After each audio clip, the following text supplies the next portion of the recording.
Good morning. Happy Monday. Hope you're having a good week, a good day so far. I'm so sorry I couldn't be with you yesterday at church. I really missed being with you and was really looking forward to that bluegrass set. But it looks like I have some possible allergy issues and asthma, things like that I've been dealing with this winter.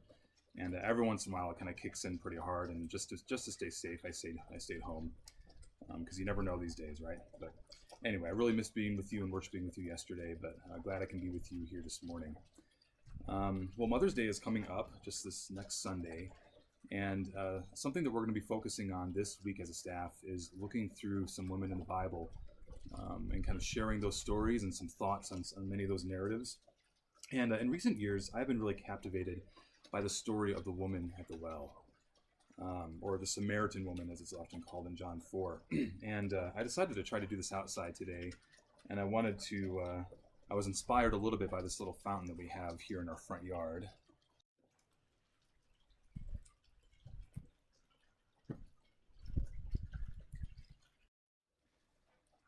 And that's just a really nice way to relax here, although sometimes I think it turns more into a magnet for kids to come and try to destroy it.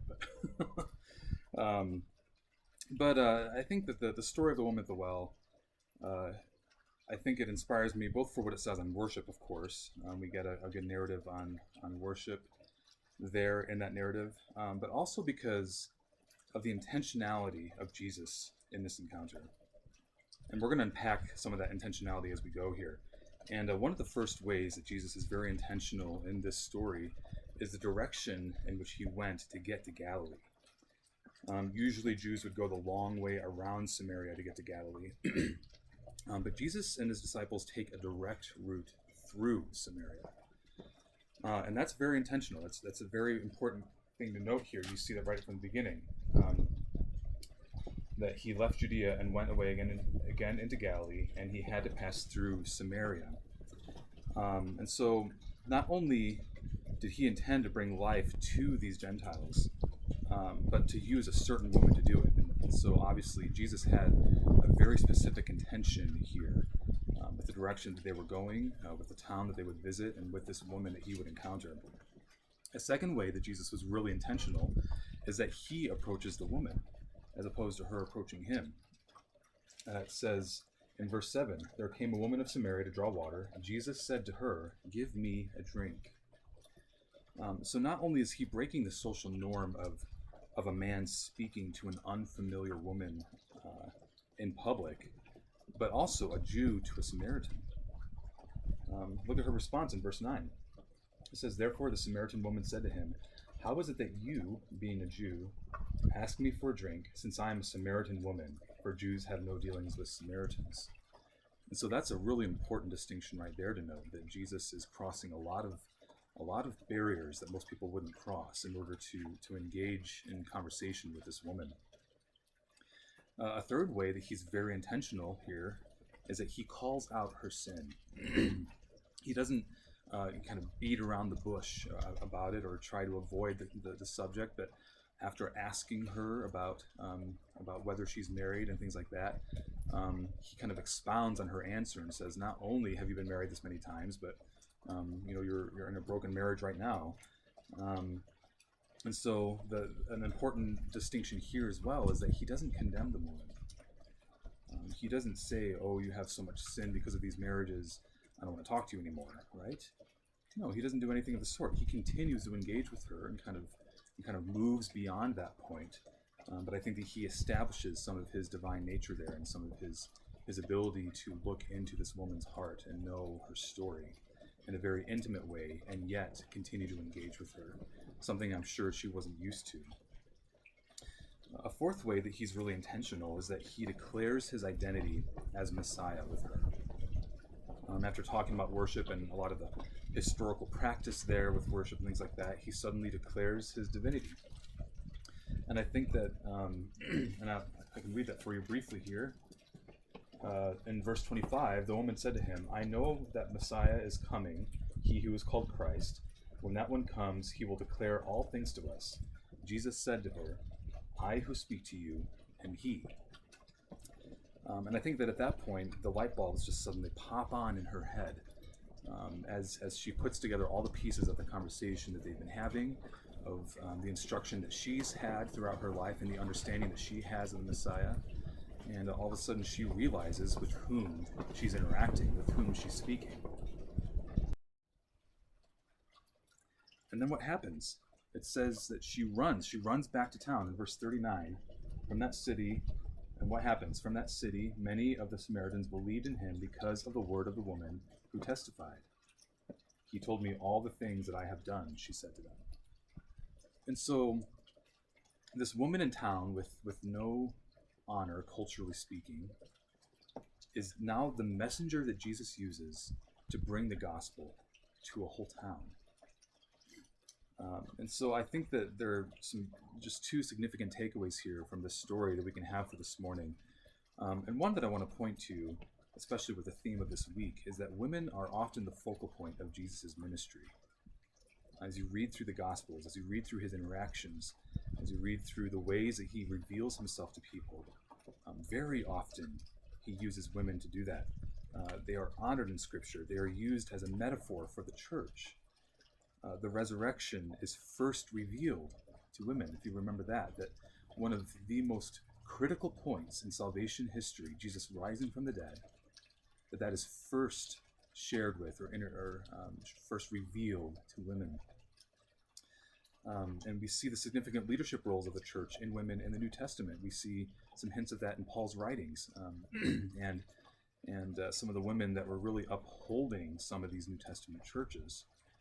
And then here we see Jesus is crossing those social barriers to engage with this woman in particular. And it's through this woman that Jesus brings the message of salvation to this town. And I think another really important takeaway here is so often it's the outcast who becomes central to the gospel mission throughout the Bible.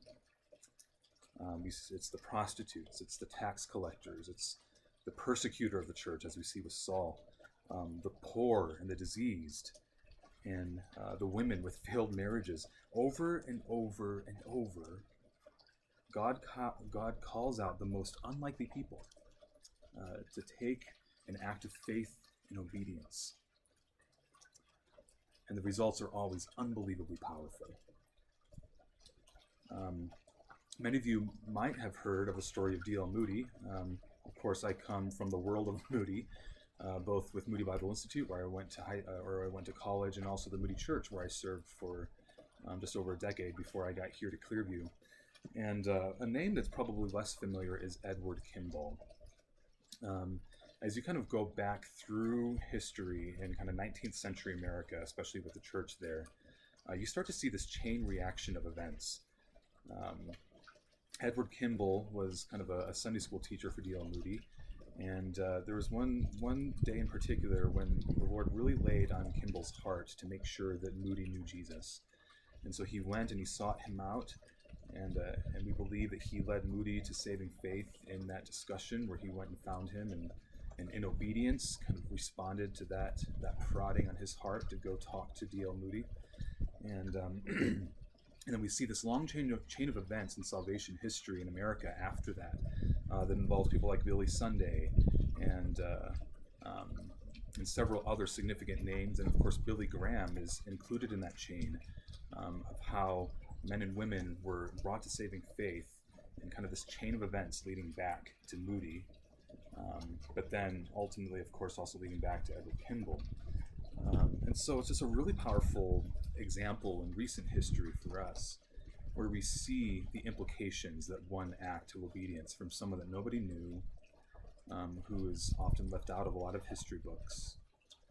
And yet we see, because of his act of faith, because of his responding to this desire and need to go care for the soul of Dwight Moody, that we now see the reaction, and who knows how many millions of souls are now sealed for eternity because of Kimball's response that day.